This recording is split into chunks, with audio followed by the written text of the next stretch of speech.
Quels sont ces mots-là?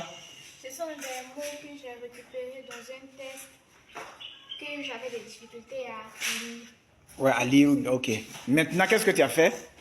Donc, pour m'aider, je les ai recopiés au tableau et j'ai cherché leur transcription dans le dictionnaire. Et la transcription, ça permet de faire quoi? La transcription, ce sont des symboles qui permettent à lire correctement les mots. D'accord. Est-ce que parmi les mots que tu ne savais pas prononcer là, est-ce que tu peux les prononcer maintenant avec la transcription, après la transcription?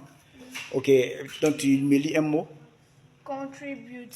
Voilà. Donc, c'est ce mot qui est là, ce mot-là. Et tu le prononces comment? Contribute. Maintenant, j'ai un problème. Moi, je vois E ici. Parce que je sais que dans l'alphabet, E là se prononce I. Maintenant, je vois E et puis S. Maintenant, dans ta prononciation là, je vois que tu dis contribute. Moi, si c'est moi là, moi je vais dire contributives. Ou bien, est-ce que c'est. Pourquoi toi tu prononces On pas. ne dit pas contributive parce que le E est muet. Parce que le E est muet. Donc, sans le S, le mot même se termine par quel son alors? Ça. Par le son T. Et ce mot là, tu peux le prononcer? Strength. Strength. Ok, voilà. Donc ça, c'est le son C'est le son fort. fort. Ok. Donc c'est différent de fort, c'est ça, non? Ok, donc tu ne savais pas la prononciation de ces mots-là. Maintenant, qu'est-ce que tu as fait? J'ai cherché ce mot-là dans un dictionnaire. Uh-huh. J'ai pris les transcriptions ici. D'accord. Donc, tu peux nous rappeler le rôle de la transcription des mots? La transcription, c'est un symbole. Ce sont des symboles. Ce sont des symboles qui nous aident à bien prononcer les mots. Voilà, ce sont des symboles qui nous aident à prononcer les mots. Donc, dans la transcription, là, qu'est-ce qu'on retrouve? C'est seulement les sons, voilà, qui sont prononcés. Voilà, donc, c'est-à-dire quand une lettre est muette, on ne la voit pas dans la transcription. C'est ça? Ok, donc à partir de cette transcription-là, est-ce que tu peux lire certains mots?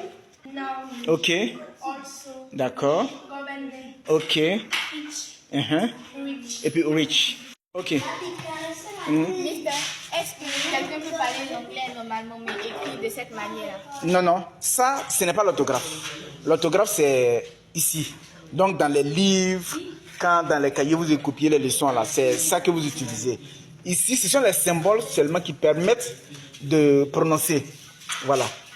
Ok. Est-ce que c'est...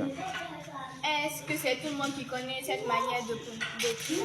Non, tout le monde n'a pas, ne peut pas utiliser ça, mais toutes les personnes qui apprennent la phonétique peuvent décortiquer cela. Ce sont des symboles. Or, chaque symbole représente un son.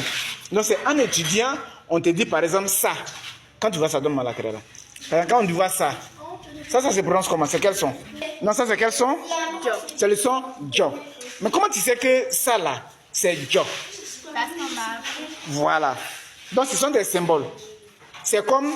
Ça, c'est quoi? Bon. Non, non. Dans les nombres, là. 1, Ça, c'est quoi? 3, Ça, c'est quoi? 4. Voilà, ça fonctionne de la même façon. Quand tu as commencé à aller à l'école, on t'a dit, toutefois que tu vois ça, là, on prononce ça comment? 4. Toutefois que tu vois ça, c'est... 3. Tu as retenu, et partout où tu retrouves ça, tu prononces 4, 3, ainsi de suite. Donc, on te dit ça, là. On te dit que c'est le son Jo. On te dit que c'est le son Jo. Il n'y a pas d'explication. Ce sont des conventions. C'est-à-dire les gens se sont entendus pour dire, pour transcrire le son Jo là, il faudrait qu'on fasse comme ça. Ok. Voilà. Donc, partout, on va voir ça, peu importe l'orthographe du mot, on va dire ça Jo. Par exemple, ce son, ça représente, c'est quoi? C'est le TH. Voilà. Et ça, c'est proche du fort, mais ça se prononce en mettant la langue, essaye de prononcer voir. Fort. Voilà, c'est comment? Fort. Fort. Voilà. Donc ce mot se prononce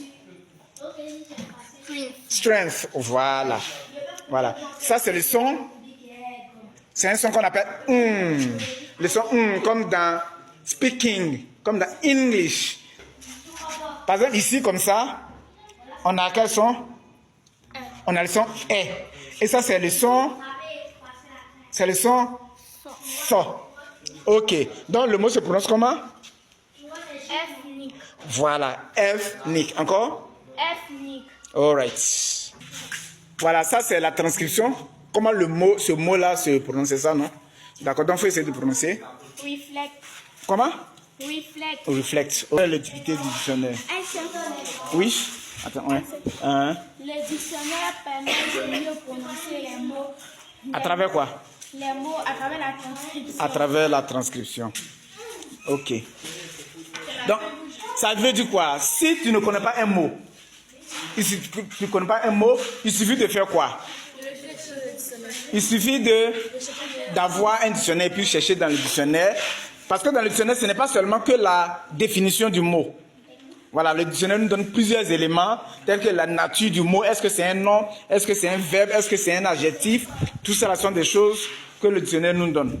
Voilà, et surtout, le plus important, le dictionnaire nous donne la prononciation du mot. Donc, si c'est un mot que nous ne connaissons pas, il suffit de connaître les différents symboles phonétiques. Automatiquement, on peut connaître la prononciation de n'importe quel mot. Il suffit d'avoir un dictionnaire. Parce que l'anglais est une langue qui n'est pas transparente. Voilà, c'est-à-dire on ne peut pas voir un mot. Par exemple, vous voyez ici comme ça. Dans l'alphabet, le I se prononce comment? I. D'accord. Mais dans certains mots, par exemple, ici, on va dire vibrant, d'accord. Mais et ici? Contribute. Voilà, ici, le I se prononce comment? I. Millerem. Ici, par exemple, comment tu prononces ce mot? Unity. Unity. Vous voyez, non? Dans l'alphabet, ici, ça se prononce I. Mais dans ce mot, à cause de sa transcription, ça se prononce Unity. Voilà.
Okay, thank you.